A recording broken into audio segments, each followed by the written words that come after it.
মহান আল্লাহ রাব্বুল আলামিনের দরবারে অসংখ্য অগণিত শুকর যে আল্লাহ রাব্বুল আলামিন আমাদেরকে দয়া করে মায়া করে মহব্বত করে ভালোবেসে তার ঘরে হাজিরা দেওয়ার তৌফিক এনায়েত করেছেন। এই জন্য হৃদয়ের গহীন থেকে মহব্বতের সাথে একবার কালিমাতুশ শুকর আদায় করে সবাই বলে আলহামদুলিল্লাহ। আজ রবিউল আউয়াল মাসের 4 তারিখ, অর্থাৎ রবিউল আউয়াল মাস শুরু হয়ে গেছে।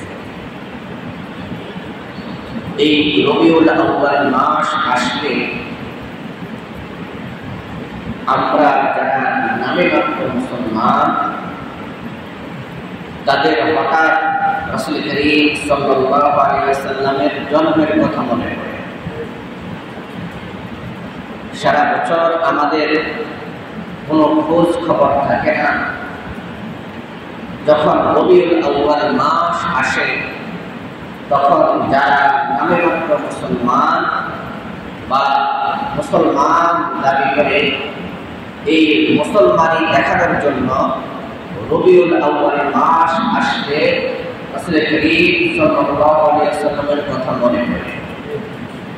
তখন তারা রাসূল করিম সাল্লাল্লাহু আলাইহি ওয়াসাল্লামের জন্মদিনে আনন্দ উৎসব করে প্রকাশ করতে চায় যে আমরা মুসলমান এবং আমরা রাসূল করিম সাল্লাল্লাহু আলাইহি ওয়াসাল্লামকে মহব্বত করি, এটা প্রকাশ করতে চায়। তবে মনে রাখতে হবে মহব্বত এমন একটা জিনিস, এটা প্রকাশ করা যায় না, প্রকাশ হয়ে যায়। মহব্বত এমন একটা জিনিস যেটা কি করা যায় না, প্রকাশ করা যায় না, প্রকাশ হয়ে যায়। যে প্রকাশ করে সে প্রকৃত মহব্বত করে না, আর যেটা প্রকাশ হয় সেটা হলো প্রকৃত মহব্বত। যেমন যে সত্যিকার অর্থে রাসূলকে মহব্বত করে তার চেহারা সূরত দেখলে আসলেই বোঝা যাবে তিনি রাসূল করিম সাল্লাল্লাহু আলাইহি ওয়াসাল্লামকে সত্যিকার অর্থে মহব্বত করে। কারণ তার চেহারা, তার লেবাস, তার আচরণ, তার পোশাক সব কিছুর মধ্যে রাসূল করিম সাল্লাল্লাহু আলাইহি ওয়াসাল্লামের আদর্শ প্রতিফলিত। আর আরেকজন ব্যক্তি যার চেহারার মধ্যে রাসূলের মহব্বতের চিহ্ন নাই, লেবাসের মধ্যে রাসূলের মহব্বতের চিহ্ন নাই, কথার মধ্যে মহব্বতের চিহ্ন নাই, এখন তো সে নিজেকে মুসলমান দাবি করে, তখন এই দাবির সপক্ষে স্লোগান দেয়, মানুষকে প্রকাশ করে যে দেখো আমি কিন্তু মুসলমান, আমি কিন্তু আশিক রাসূল। তাহলে সে প্রকাশ করতে চায়। আর যে প্রকৃত মহব্বত করে এটা প্রকাশ করতে হয় না, প্রকাশ হয়ে যায়। কারণ তার চেহারা, তার পোশাক, তার আচার, তার আচরণে, তার আখলাকে, তার কথাবার্তায় সব কিছুর মধ্যে রাসূলের গ্রাম পাওয়া যায়। যার লেবাসের মধ্যে রাসূলের গ্রাম পাওয়া যাবে, যার চেহারার মধ্যে রাসূলের গ্রাম পাওয়া যাবে, যার পোশাকের মধ্যে রাসূলের গ্রাম পাওয়া যাবে, যার কথাবার্তার মধ্যে রাসূলের গ্রাম পাওয়া যাবে, যার পরিবারের মধ্যে রাসূলের গ্রাম পাওয়া যাবে, যার আদর্শের মধ্যে রাসূলের গ্রাম পাওয়া যাবে, প্রকৃতপক্ষে সেই আশিক রাসূল, সেই রাসূলকে মহব্বত করে। সুবহানাল্লাহ।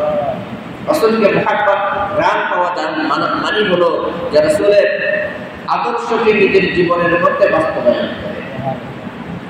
تعصي الرسول وأنت تظهر حبه هذا لعلي في الفعال بديع لو كان حبك صادقا لا تعتبه إن المحب لمن يحب مطيع تعصي الرسول وأنت تظهر حبه هذا لعلي في الفعال بديع لو كان حبك صادقا لا تعتبه إن المحب لمن يحب مطيع। আমাদের অবস্থা হলো এমন, রাসূলের প্রত্যেকটা কথার অবাধ্য আমরা, অথচ নিজেকে মনে করে আশিক রাসূল তাআতির রাসূল ওয়া আনতা তুযহারু হুব্বাহু রাসূলের নাফরমানি করে অথচ প্রকাশ করে রাসূলকে মুহাব্বত করে হাদা লা'আবদি ফিল ফিআল বাদিউ এটা সম্পূর্ণ একটা মিথ্যা কথা কারণ রাসূলের আদর্শের ন্যূনতম চিহ্ন তার মধ্যে নাই অথচ বলে রাসূলকে মুহাব্বত করে তো এটা হলো নির্মম একটা প্রকাশ্য একটা মিথ্যা কথা লাউ কানা হুব্বুকা সাদিকান লাআতা'তাহু ইন্নাল মুহিব্বা লিমান ইউহিব্বু মুতি'উ লাউ কানা হুব্বুকা সাদিকান লাআতা'তাহু ইন্নাল মুহিব্বা লিমান ইউহিব্বু মুতি'উ কারণ যে যাকে মুহাব্বত করে সে তার অনুসরণ করে তুমি যদি সত্যিকার অর্থে রাসূলের আশিক হতে রাসূলকে মুহাব্বত করতে রাসূলকে ভালোবাসতে তাহলে রাসূলের আদর্শ তোমার জীবনের মধ্যে থাকবে কারণ যে যাকে ভালোবাসে সে যে মতে চললে ওই ভালোবাসার মানুষটা খুশি হবে সে সেই মতে চলে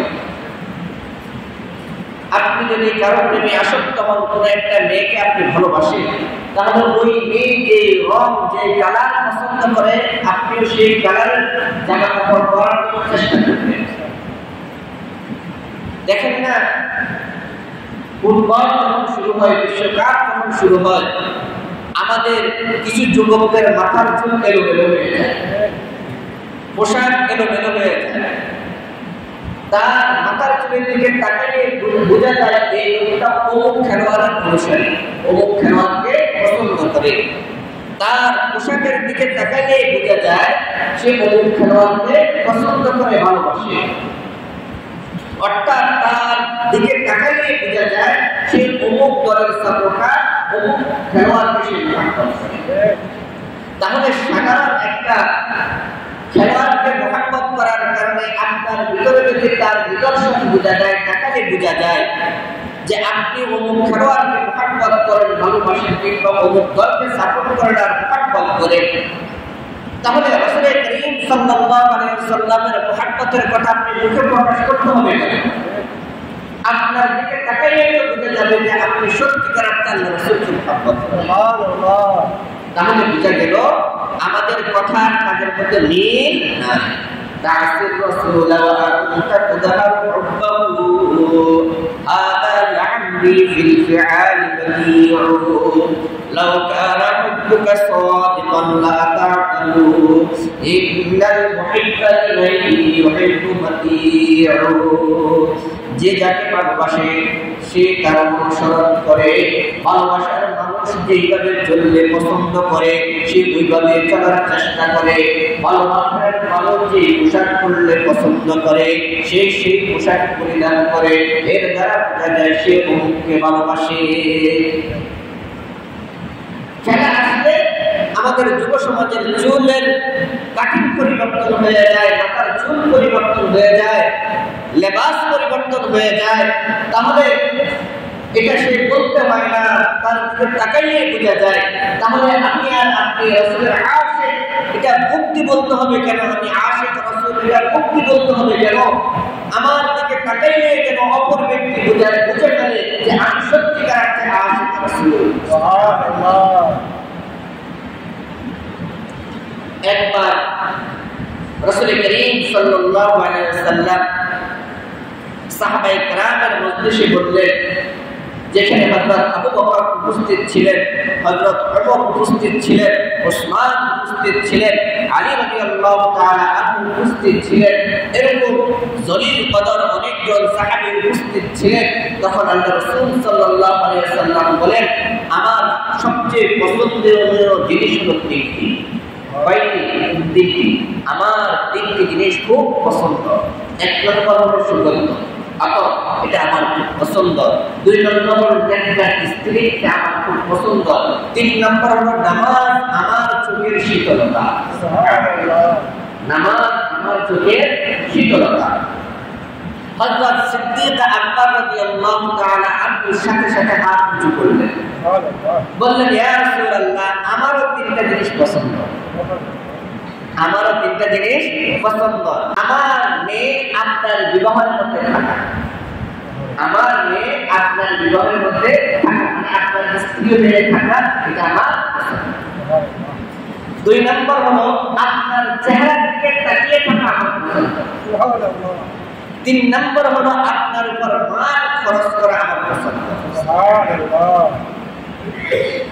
তিনটা জিনিসকে যদি একত্রিত করে তাহলে বোঝা যাবে তিনটাই রাসূল সাল্লাল্লাহু আলাইহি ওয়াসাল্লামের সাথে সম্পর্কিত। রাসূলের দিকে তাকিয়ে থাকা, রাসূলের উপর মাল খরচ করা, রাসূলের অধীনে নিজের মেয়ে থাকা, এটা ছিল মুহাব্বত। এরা হলো প্রকৃত আশিক রাসূল। হযরত সিদ্দিক আকবর রাদিয়াল্লাহু তাআলা যখন শুনলেন, অনুভব করলেন, জানলেন যে মক্কা মুকাররমা থেকে রাসূলের সাথে যে কোনো একদিন মদিনা মুনাওয়ারায় হিজরত করতে হবে, হিজরতের সময় আমি আবু বকর হয়তোবা রাসূলের সঙ্গে হতে পারি। রাসূল করিম সাল্লাল্লাহু আলাইহি ওয়াসাল্লাম ইঙ্গিত দিলেন যেই দিন তিনি হিজরত করবেন ওই দিন রাতে হযরত সিদ্দিক আকবর রাদিয়াল্লাহু তাআলা আনহুর দরজাতে গিয়ে নক করলেন, টোকা দিলেন, সাথে সাথে দরজা খুলে গেল। সুবহানাল্লাহ। রাসূল আকরাম সাল্লাল্লাহু আলাইহি ওয়াসাল্লাম বললেন, ও আবু বকর, তুমি কি জানতে আমি এখন আসব? তুমি কি জানতে আমি এখন আসব? হযরত আবু বকর সিদ্দিক রাদিয়াল্লাহু তাআলা আনহু চোখের পানি ফেলে দিয়ে বললেন, ইয়া রাসূলুল্লাহ, যেদিন থেকে আমি অনুভব করলাম কিংবা আপনি আমাকে ইঙ্গিত দিলেন অথবা বললেন, ও আবু বকর তুমি প্রস্তুত থাকো, যে কোনো মুহূর্তে তুমি আমার সাথে সফর করতে পারো, সফর করা হতে পারে। যেদিন আল্লাহ তাআলার পক্ষ থেকে ইশারা আসবে, ইঙ্গিত আসবে, নির্দেশ আসবে, ওই দিন তুমি আমার সাথে মক্কা থেকে মদিনায় হিজরত করতে হতে পারে। ইয়া রাসূলুল্লাহ, যেদিন থেকে আমি জানতে পারলাম ওই দিন থেকে আমি রাত্রিবেলা আর ঘুমাই না। সুবহানাল্লাহ। ওই দিন থেকে আমি রাত্রিবেলা আর ঘুমাই না। রাসূল আকরাম সাল্লাল্লাহু আলাইহি ওয়াসাল্লাম জিজ্ঞেস করলেন, ও আবু বকর, কেন তুমি ওই দিন থেকে রাত্রিবেলা আর ঘুমাও না? রাসূল করিম সাল্লাল্লাহু আলাইহি ওয়াসাল্লাম সিদ্দিক আকবর চোখের পানি ফেলে বললেন, ইয়া রাসূলুল্লাহ, আপনি আমার দরজায় এসে ডাকবেন আর টোকাটুকি করবেন, আর আমি আবু বকর ঘুমের মধ্যে থাকব, এটা কোনোদিন হতে পারে না। আপনি আমার দরজার মধ্যে আসবেন আর আবু বকর বলে টোকাটুকি করবেন আর ডাকবেন আর এখানে দাঁড়িয়ে থাকবেন, আপনার কষ্ট হবে। ইয়া রাসূলুল্লাহ, এই বিষয়টা আবু বকরের পছন্দ না। এজন্য যেদিন থেকে আমি জানতে পারলাম ওই দিন থেকে আর রাত্রিবেলা আমি ঘুমাই না, দরজার পাশে এসে দাঁড়িয়ে থাকি কান পেতে। কখন আল্লাহ রাসূল এসে বলে, আবু বকর দরজাটা খোলো। সুবহানাল্লাহ। এটা হলো মুহাব্বত, এটা হলো মুহাব্বত।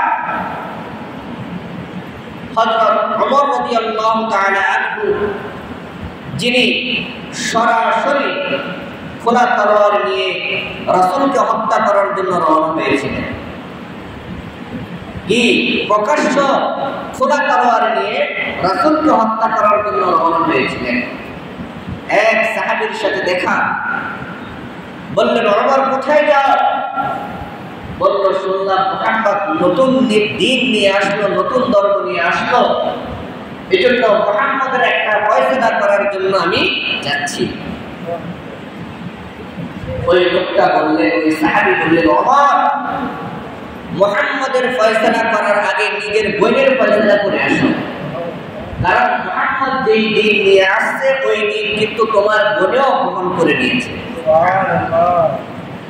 গেল, আগে বোনের কাছে গেল, দেখলো বোন আর ভগ্নিপতি, বোনের জামাই কি যেন একটা করতেছে। বোন ভাই জিন সম্পর্কে জানা, দেখার সাথে সাথে লুকিয়ে ফেললেন।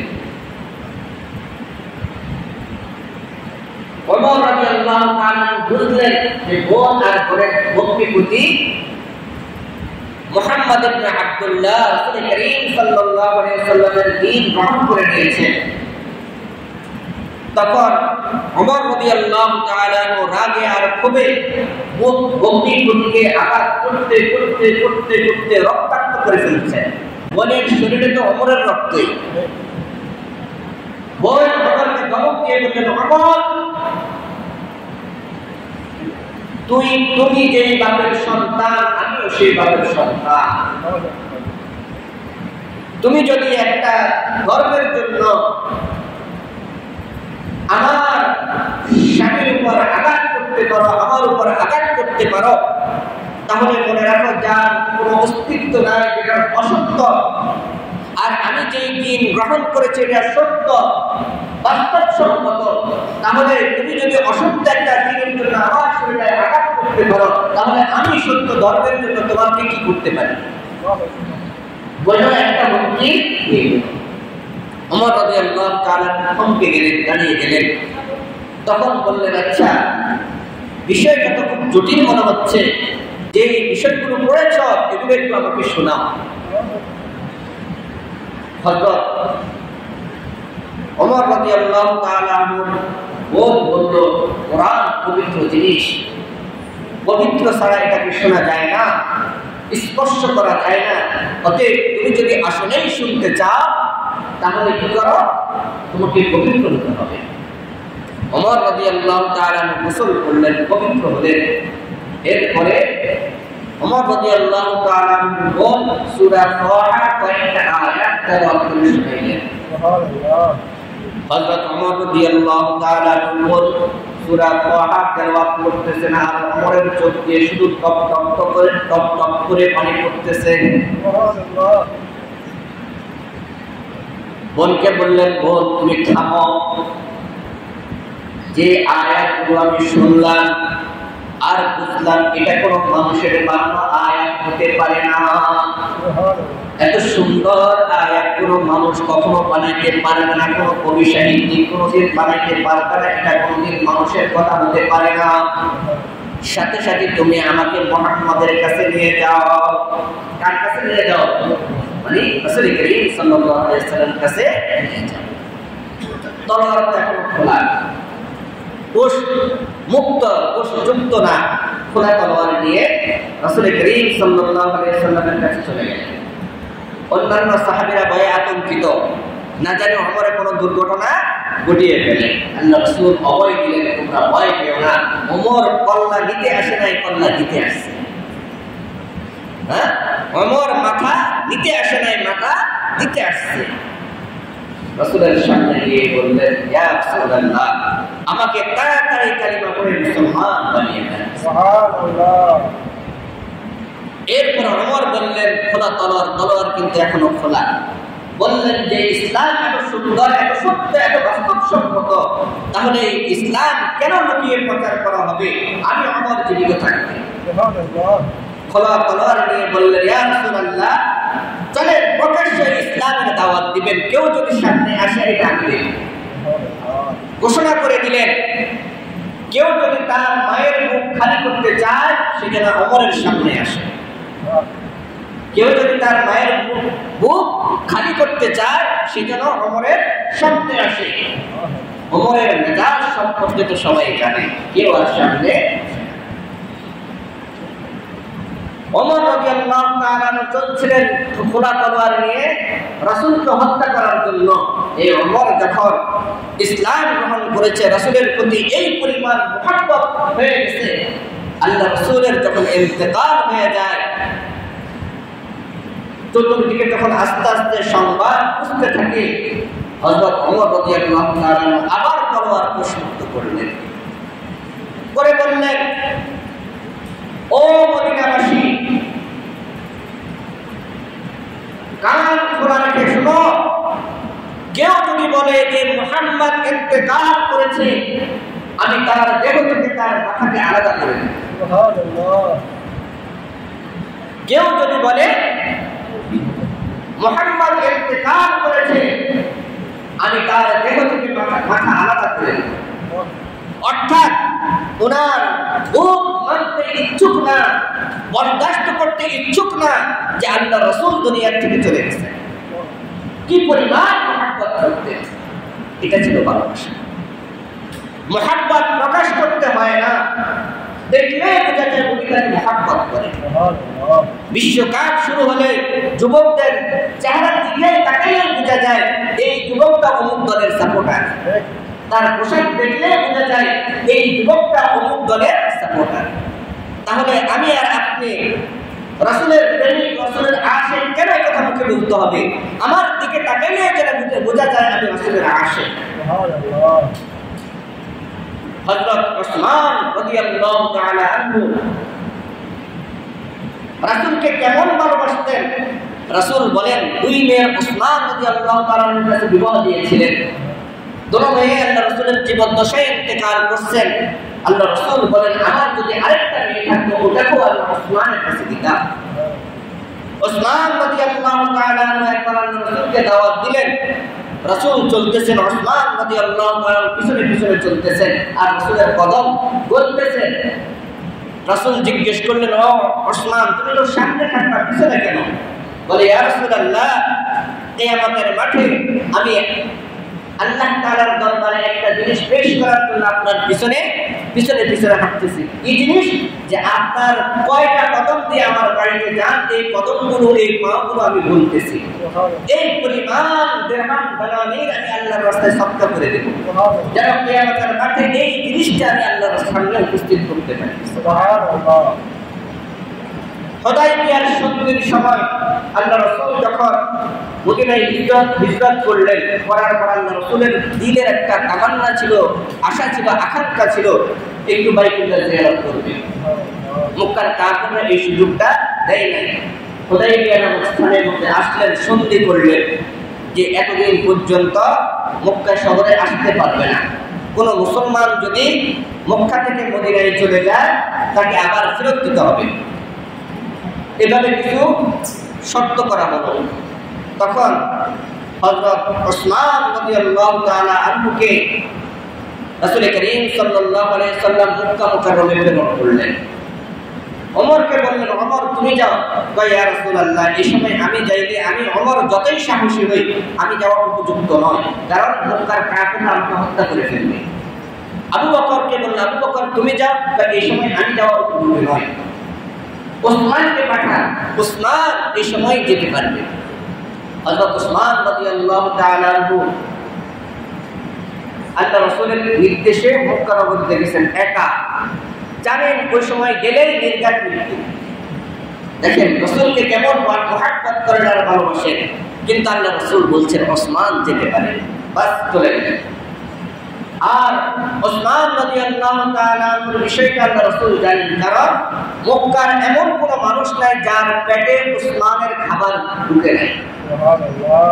এইজন্য ওসমান গনিকে এমনি বলে না, যেন মক্কা নগরের এমন কোন মানুষ নাই যে মানুষের পেটে ওসমানের খাবার দেয় নাই। এজন্য জানা ছিল যে ওসমানের মানুষের একটা স্বভাব হলো যে মানুষ যে যার প্রতি করুণা করে তার বাধ্য হয়ে যায়। এজন্য জানা ছিল ওসমানের গায়ে কেউ হাত দিবে না। তখন মক্কার কাফেররা হযরত ওসমান রাদিয়াল্লাহু তাআলা কে বললেন, ঠিক আছে তুমি মক্কায় আসছো তো মুহাম্মাদের ব্যাপারে তুমি কোনো কথা বলতে পারবে না। এমনি আসছো, তুমি মক্কার মানুষ, তুমি আমাদের প্রতি অনেক ihsan করছো, তোমার প্রতি শ্রদ্ধা ও ভালোবাসা বোধ আছে, তবে মুহাম্মাদের ব্যাপারে কোনো কথা বলতে পারবে না। আরেকটা জিনিস হলো তুমি যদি চাও তাহলে মক্কা তাওয়াফ করতে পারবে, কিন্তু মুহাম্মদ তাওয়াফ করতে পারবে না।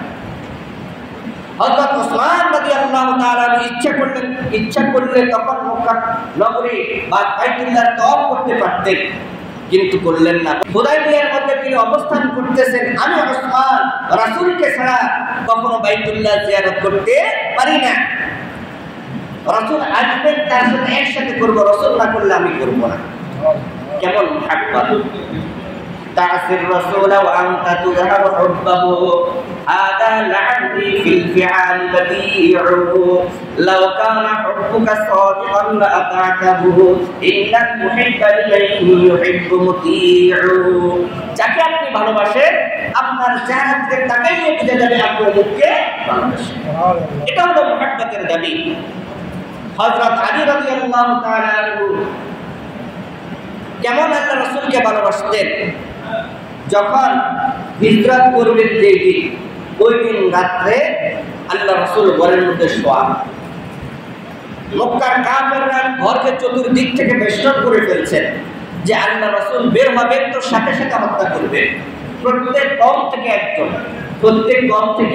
একজন, তাহলে যেন কুরাইশরা কারো উপর প্রতিশোধ না নিতে পারে। এই জন্য প্রত্যেক কওম থেকে একজন, প্রত্যেক গোত্র থেকে একজন দিল। এভাবে পুরা ঘরটাকে বেষ্টন করে ফেললো। কাফেররা পুরা ঘরটাকে বেষ্টন করে ফেললো। আল্লাহ রাসূল বের হয়ে তাকে হত্যা করলেন। রাসূল করিম সাল্লাল্লাহু আলাইহি ওয়াসাল্লাম হযরত আলীকে বললেন, আলী তুমি কি পারবে আমার জায়গার মধ্যে শুয়ে থাকতে? কাফেররা মনে করবে আলী মুহাম্মদ শুয়ে আছে। দেখেন বিষয়টা কত জটিল।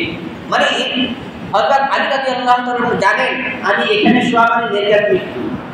কারণ মক্কার কাফেররা খোলা তলোয়ার নিয়ে চতুর্দিক থেকে তাকিয়ে দাঁড়িয়ে আছে যে সুযোগ পেলে হত্যা করবে। আল্লাহ রাসূল সাল্লাল্লাহু আলাইহি ওয়াসাল্লাম সূরা ইয়াসিনের কয়েকটা আয়াত পড়ে বালু দিয়ে ফু দিয়ে দিলেন। ওরা দেখিও না দেখা আল্লাহ তাআলা তাদের চোখের মধ্যে পর্দা দিয়ে দিলেন। হযরত রাসূল করিম সাল্লাল্লাহু আলাইহি ওয়াসাল্লাম ঘর থেকে বের হয়ে গেলেন। সুবহানাল্লাহ। বড় হয়ে গেল। বলল আজকে রাতে তো মুহাম্মদ ঘর থেকে বের হওয়ার কথা হিজরতের উদ্দেশ্যে, এখন তো বের হয় না। সবাই ঘরের মধ্যে ঢুকে আক্রমণ শুরু করে দিয়েছে। কম্বলটা উঠিয়ে চেহারাটা দেখে যে তিনি হলেন হযরত আলী রাদিয়াল্লাহু তাআলা। চতুর্দিক থেকে তখন আবার তারা ছুটাছুটি করে রাসূলকে খোঁজা আরম্ভ করে দিল। তো হযরত আলী রাদিয়াল্লাহু তাআলা জানেন এখানে শুইলে আজকে নির্ঘাত মৃত্যু। তারপরে কেন শুইলেন?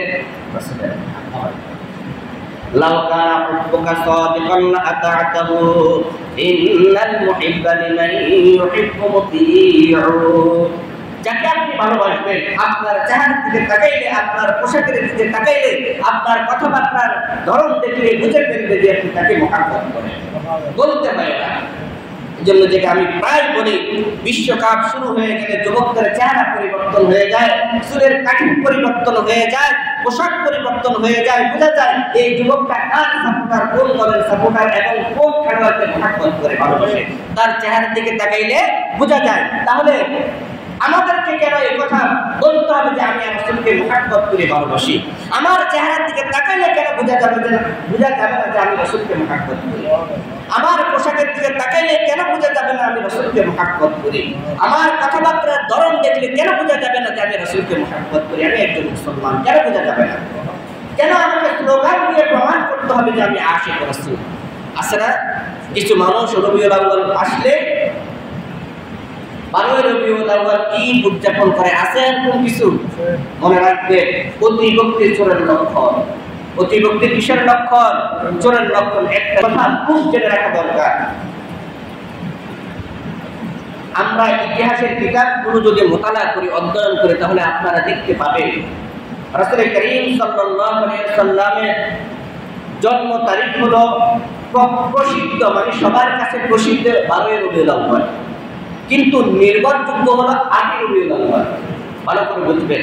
আপনি সিরাত মুস্তাফা খুঁজে দেখেন, ইদ্রিস কান্দলবী রাহমাতুল্লাহ আলাইহি, এবং প্রত্যেকটা সিরাত গ্রন্থ খুঁজে দেখেন। আমরা তো বলি রাসূলকে মুহাব্বত করি, ঘরের মধ্যে কত রকমের ফার্নিচার আমাদের ঘরে পাওয়া যায়, কিন্তু রাসূলের একটা জীবনী আমাদের ঘরে পাওয়া যাবে না।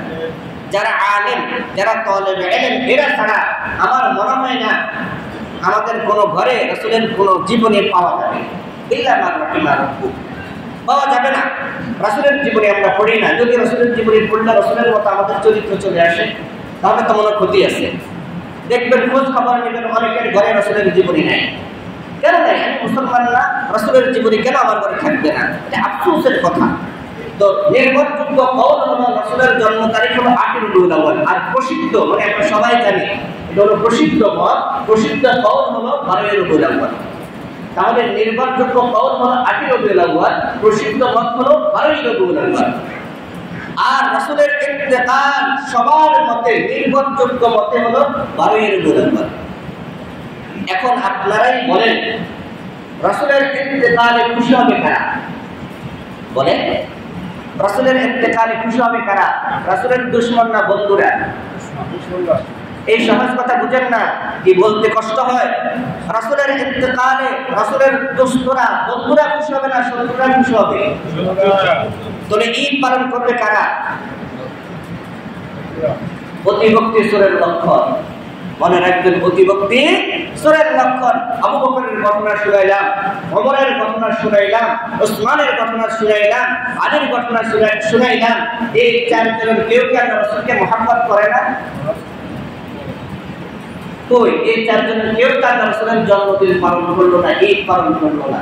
তাহলে আপনি পালন করেন কেন? আপনি কেন পালন করেন? তাহলে বুঝতে হবে কুছ হ্যায়, দাল মে কুছ হ্যায়। অতিভক্তি সূরের লক্ষণ। আপনি রাসূলকে ভালোবাসেন, এই কথা মুখে প্রকাশ করতে হবে কেন? আপনার চেহারা চুরত দেখলেই তো বোঝা যাবে আপনি রাসূলকে ভালোবাসেন। সুবহানাল্লাহ। পুরা বছরের মধ্যে এক ওয়াক্ত নামাজের সময় আপনাকে মসজিদে পাওয়া যায় না, শুধু বারোই রবিউল আউয়াল আসলে আপনি ঈদ পালন করেন, কুছ হ্যায় इसमें। এর মধ্যে কিছু আছে লুকায়িত। অতএব এটা মুসলমানরা বুঝতে হবে, মুসলমানরা বুদ্ধিমান। আল্লাহ রাসূল বলেন, বিচক্ষণ মুসলমান এক গর্তের মধ্যে দুইবার দংশিত হয় না, এক অপকর্ম সে দুইবার করে না, এক জায়গায় দুইবার প্রতারিত হয় না। মুসলমান এক জায়গায় দুইবার প্রতারিত হয় না, কারণ মুসলমান বিচক্ষণ।